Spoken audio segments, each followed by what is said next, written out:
एक अड़शी जो प्राचीन आयुर्वेद और योग के विशेषज्ञ थे, वे शहर के बाहर एक स्वनिर्मित झोपड़ी में रहते थे। एक दिन उस शहर का सबसे अमीर व्यक्ति उनके आश्रम में आता है। अमीर आदमी बीमार लग रहा था। वह आते ही ऋषि के सामने झुक गया और नीची, दर्दनाक आवाज में कहने लगा, ऋषि, मैं इस शहर का सबसे अमीर व्यापारी हूं। मेरे पास धन की कोई कमी नहीं है, लेकिन मैं अपने शरीर से खुश नहीं हूं। अक्सर कोई ना कोई बीमारी मुझे घेर लेती है, जिसके कारण मैं हर चीज के बाद भी परेशान और दुखी रहता हूं। तो क्या आप मुझे अपने आयुर्वेदिक खजाने से बता सकते हैं कुछ सरल और छोटे नियम जिनका पालन करके मैं स्वस्थ जीवन जी सकता हूं? ऋषि ने व्यापारी की बात ध्यान से सुनी और फिर कहने लगे कि आयुर्वेद में कहा गया है कि जिस व्यक्ति को स्वस्थ रहना है, उसे हमेशा अपने शरीर के वात, कफ और पित्त को संतुलित करना चाहिए। हमारा शरीर त्रिदोष पर आधारित है।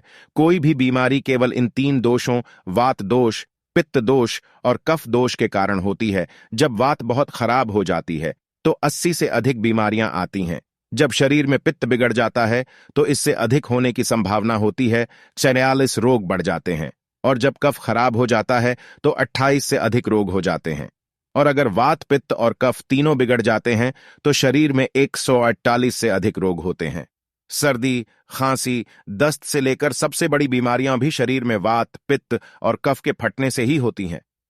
यह कहकर ऋषि कुछ देर चुप रहे और फिर भारत के महान आयुर्वेद डॉक्टरों में से एक महर्षि वाग्भट ने अपनी रचना अष्टांग हृदयम और अष्टांग संग्रह दोनों में शरीर के कामकाज को समझने और उसे स्वस्थ रखने के लिए हमें 7000 नियम बताने शुरू किए, जिनमें से 4 नियम शरीर में हवा, पित्त और बलगम को संतुलित रखने के लिए बहुत महत्वपूर्ण हैं।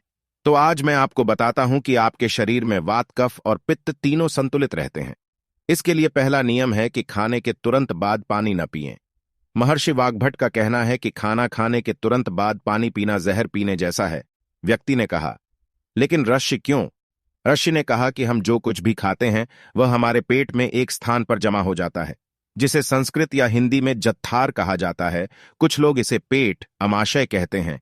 अब जैसे ही हमारा भोजन पेट में पहुंचता है, पेट इस भोजन को पचाने के लिए एंजाइम स्रावित करता है। अब यहां हमारा भोजन एसिड के माध्यम से चलता है, जिसे सरल भाषा में लोग पाचन कहते हैं। लेकिन अगर हम खाने के तुरंत बाद पानी पीते हैं तो यह हमारी गैस्ट्रिक आग यानी को शांत करता है।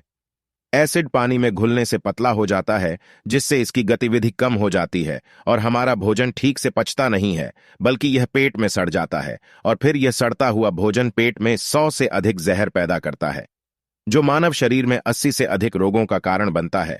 गैस बनना, एसिडिटी और पेट फूलना जैसी समस्या केवल उन्हीं को होती है जिनका भोजन ठीक से पचता नहीं है।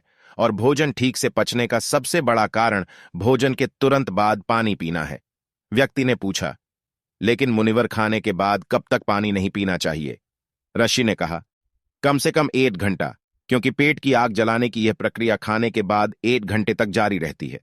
उस व्यक्ति ने मुनिवर से फिर पूछा, क्या हम खाना खाने से पहले पानी पी सकते हैं?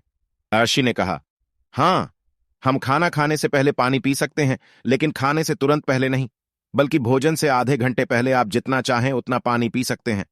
लेकिन क्या इसके बजाय कुछ और पिया जा सकता है? ऋषि ने कहा, हां, खट्टे फलों का रस, दही, नींबू का रस, मट्ठा, दूध भोजन के बाद पिया जा सकता है।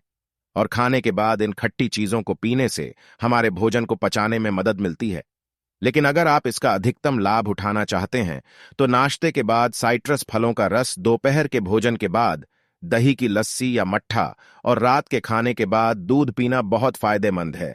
जो व्यक्ति इस पहले नियम का पालन करेगा, उसे कभी भी सड़े हुए भोजन से होने वाली 80 बीमारियों का सामना नहीं करना पड़ेगा। दोस्तों, अगर आप योगासन और प्राणायाम करते हैं कुछ समय के लिए रोजाना और इस वीडियो में बताए गए 4 नियमों का पालन करें, तभी आपके शरीर को इन आयुर्वेदिक नियमों का पूरा लाभ मिलता है।